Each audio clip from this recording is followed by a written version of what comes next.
Welcome to the 5280 Pitch, Women's Soccer at Altitude. I am your host, Kate Hansen, and today, oh boy, we begin what I promise will be one of the most exciting player profile episodes of this preseason run.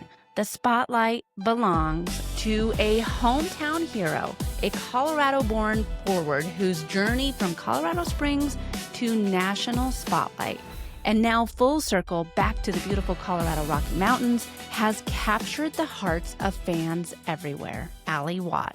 If you're tuning in because you heard whispers of first signing ever for Denver Summit FC, you heard right.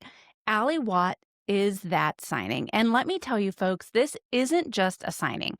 This is a statement. This is a foundation. This is Denver staking a claim in NWSL with one of its own leading the charge. So let's set the scene before we dive in. Ally Watt currently wears number 11 for the Denver FC. The club announced in August of 2025 that she had been acquired via trade from the Orlando Pride, making her the expansion club's first ever player in history. But that's not all, because the Summit won't officially debut, until 2026. So now that the 2025 season has wrapped up, she is officially a part of the Denver Summit. She had her final lap with the Pride before coming home to the Mile High City. And I want you all to think about what this means. A Colorado girl raised in Colorado Springs, a product of Pine Creek High School, now gets to bring pro-level women's soccer to her home state. It's the kind of story that fans dream about, right? The hometown hero returns narrative we don't often see in sports. But let's not get ahead of ourselves. So before she becomes the face of soccer here in Denver, before the Mile High City hears her name chanted in a packed stadium for the very first time, she's already built quite the resume. A resume, honestly, that earns respect. A resume that whispers possibility. So today in this First Whistle series, which is what I'm going to call these series, the First Whistle, we're kicking off with why Ally Watt matters, why her story, why she's not just a name on the roster, but a symbol of hope, ambition, community, the kind that underpins everything that I love about women's soccer. Because the more you learn about where she's been from, like I've said multiple times, Colorado Springs to the W League, from the NWSL draft to a championship, the more you realize Denver Summit didn't just sign a player, they signed a legacy in the making. As a fan, as a broadcaster, as someone who lives and breathes this game here in the Mile High City, seeing Ally Watt's return home feels full circle. It feels like the past and the future are colliding. And if you ask me, I am fired up. Now, I want you to brace yourselves because the next segment we're heading into the locker room. We're peeling back her story, her roots here in Colorado, the sweat, the grind in college, the breakthrough moments, the setbacks, the comebacks. Her journey to this moment isn't a straight line. It is a saga, and I want you to hear all of it. So join me here as we step into this next segment of today's episode because it feels like we're stepping into the heart of the story, the place where the jerseys hang, where the boots are taped, where the pregame rituals unfold, and where players become more than the numbers beside their name. And with Ally Watt, the deeper that you go in her background, the more you realize just how much altitude, ambition, and identity intertwine with her. It is like every chapter of her journey quietly was building toward this exact moment, the day a Colorado kid comes home and becomes the first ever signing of the brand new NWSL club. That doesn't just happen, that builds. So let's start at the beginning, because before the NWSL, before the championship in Orlando, before the W League, even before College Station and the maroon and white of Texas A&M, let's start in the shadow of Pikes Peak in Colorado Springs, where Ally Watt first started sculpting that speed, that drive, that unmistakable attacking personality that made her stand out long before any coach scribbled her name on a scouting report. So if you grew up in Colorado, you know this already. Youth soccer here is different. We are so fortunate. We have a number of Colorado natives on the U.S. women's national team.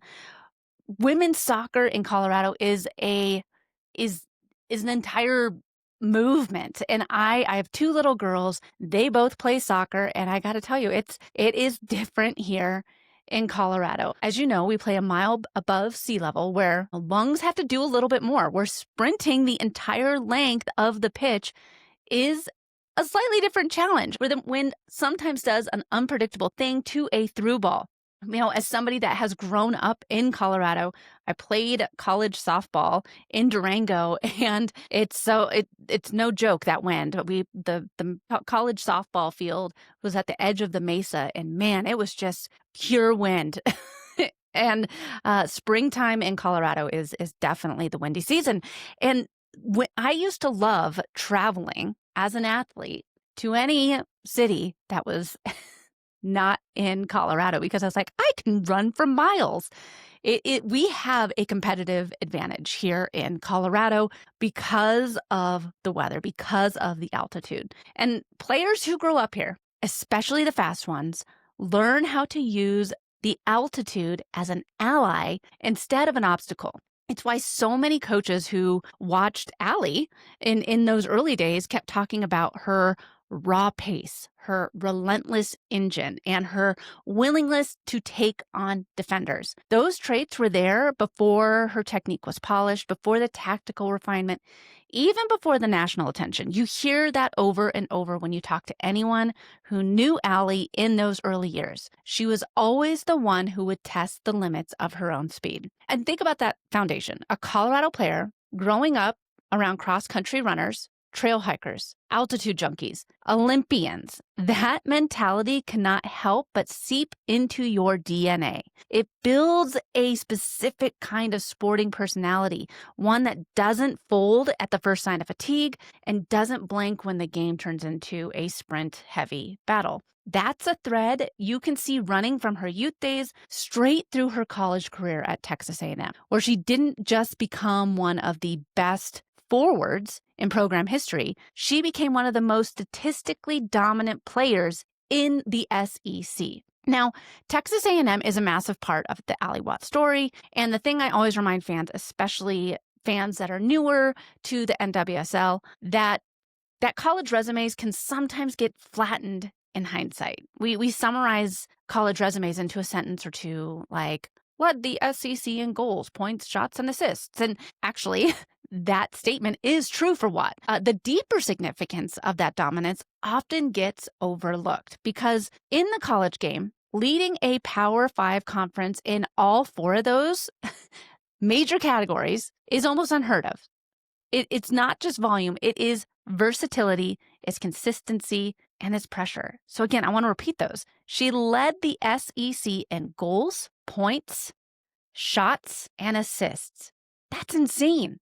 So think about what it means to walk onto the pitch, knowing that the opposition is game planning specifically for you and still leading the conference in shots per game, still putting up goals, still creating assists, still turning every metric that matters into proof of impact.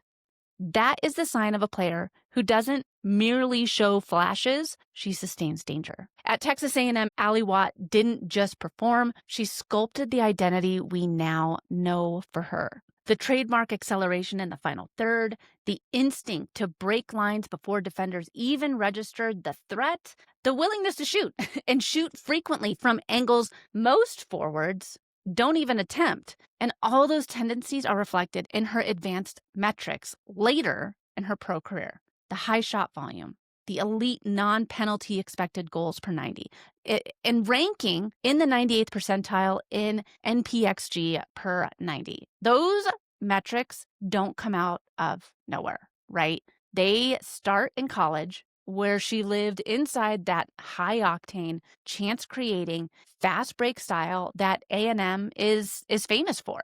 And here is something that I love pointing out. Some collegiate forwards are stat padding finishers. Their role is singular. They sit in the box. They wait for the final pass to be that last touch. But Watt wasn't that type. At A&M, she was the engine of so many attacking movements. She created space for herself with the ball at her feet. She applied pressure with and without the ball. She drove at defenders instead of waiting for the perfect service. And that mentality right there, that forward who doesn't wait, who initiates, it aligns so beautifully with what Denver Summit FC is building, an identity based on high engagement, aggression, and creating chaos in transition.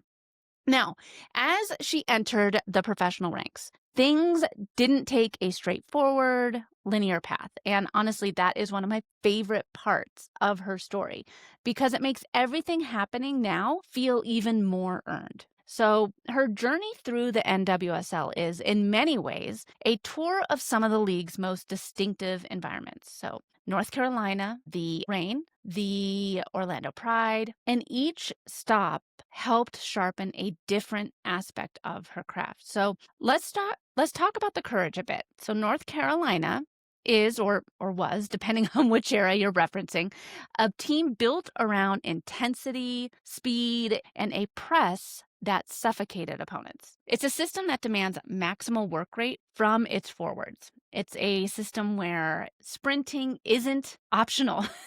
It is an identity, and players who thrive there almost always emerge with a sharper sense of tactical pressing triggers and more efficient sense of timing in the attacking space. So her time in North Carolina was like a refinement of her natural attributes because what she'd always done intuitively, the courage system demanded that with intention.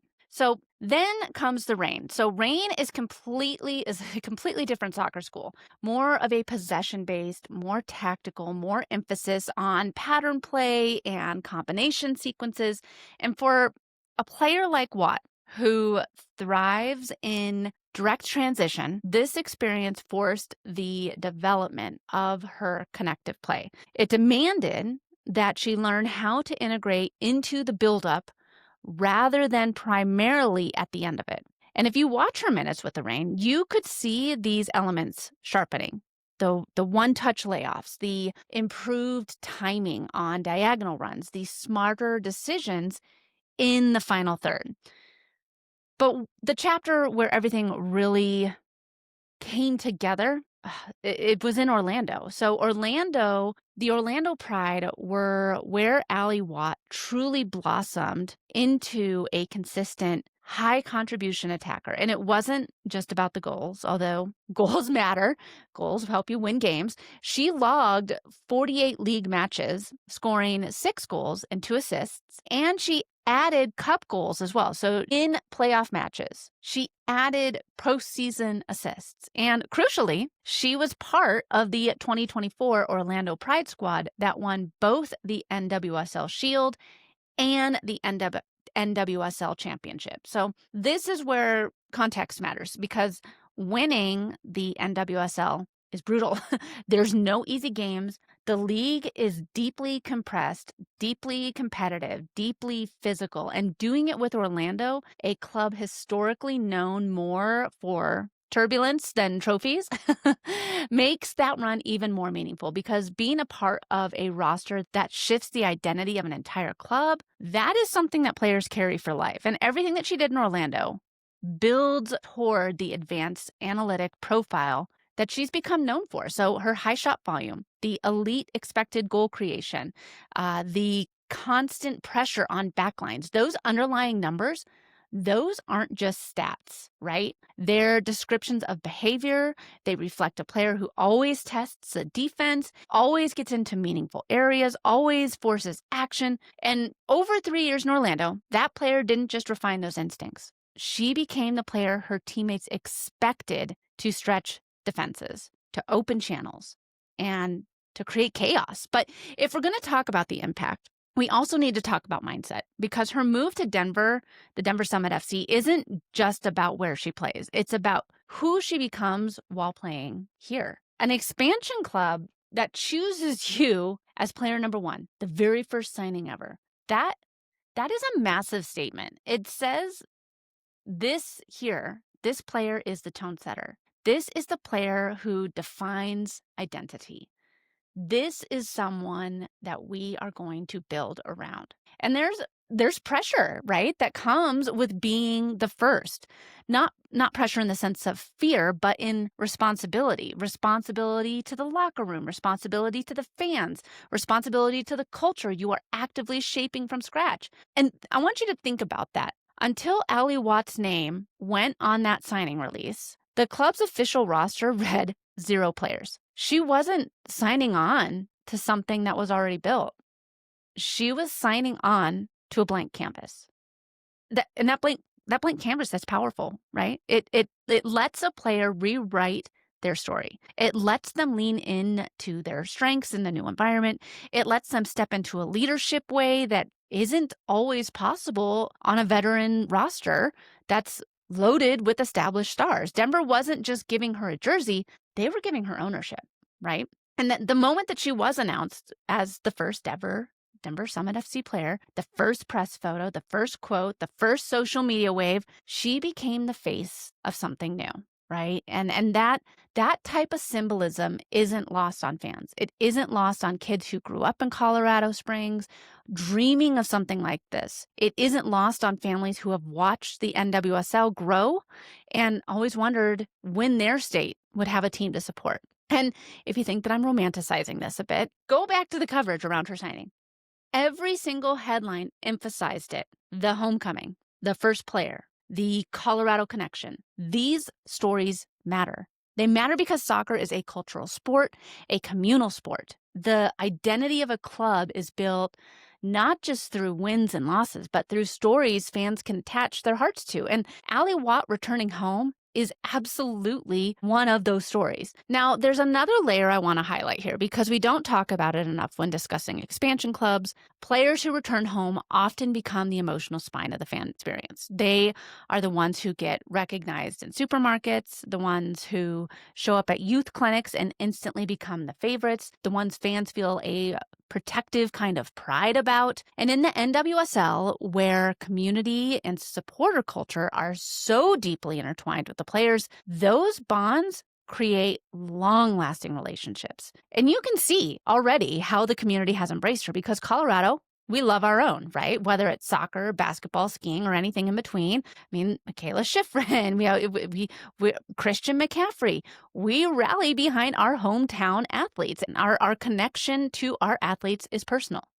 So picture this next chapter, Allie Watt walking into the Denver Summit FC locker room, the first player to ever walk into that space as a signed member of the club, the first jersey hung up, the first nameplate, the first boots, the beginning of a culture that will define the next decade of women's soccer in the state. So it's really important to understand how the roots inform the journey, how the journey informs the player, and how the player becomes the standard for a brand new club. And in Allie Watt's case, the journey is rich with meaning.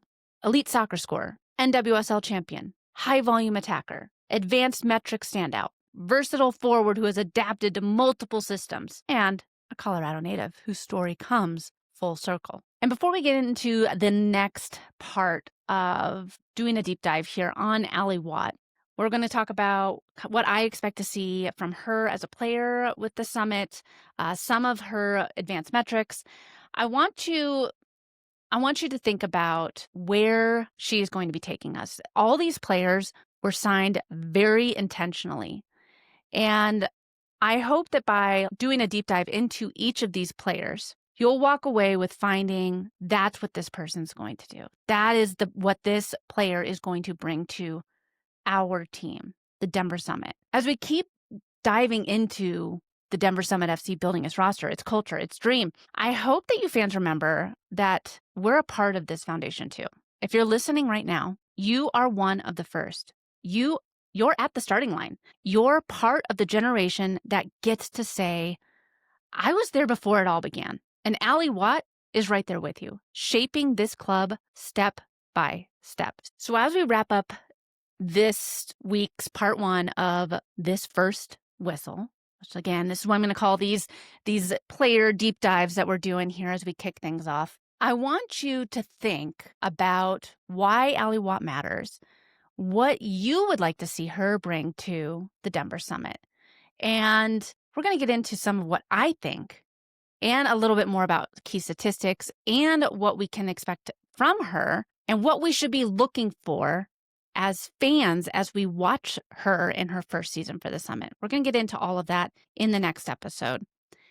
And before we wrap this thing fully, let me leave you with one quick ask, because if you've been hanging out with me here on the 5280 pitch, you're clearly a part of this community that we're building around Denver Summit FC and the women's game in Colorado. So if you've enjoyed today's deep dive, if you've learned something new, if you felt that little spark of excitement about what's coming our way in 2026, do me a favor, hit that subscribe button. Seriously, it matters more than you know. Subscribing, make sure that you don't miss any of the player profiles, the tactical breakdowns, the match week recaps, the altitude effect analysis, all of it. It tells the algorithms that women's soccer in Denver deserves to be seen. It helps boost the show. It helps grows our community. It tells future listeners, hey, this is the place where Summit Faithful hang out. So subscribe, follow, share it with a friend who is getting hyped for the NWSL's newest club, and let's keep on climbing together, because this is just the beginning. And trust me, you won't want to miss what's coming next. Thanks so much for joining me on this week's episode of the 5280 Pitch, Women's Soccer at Altitude.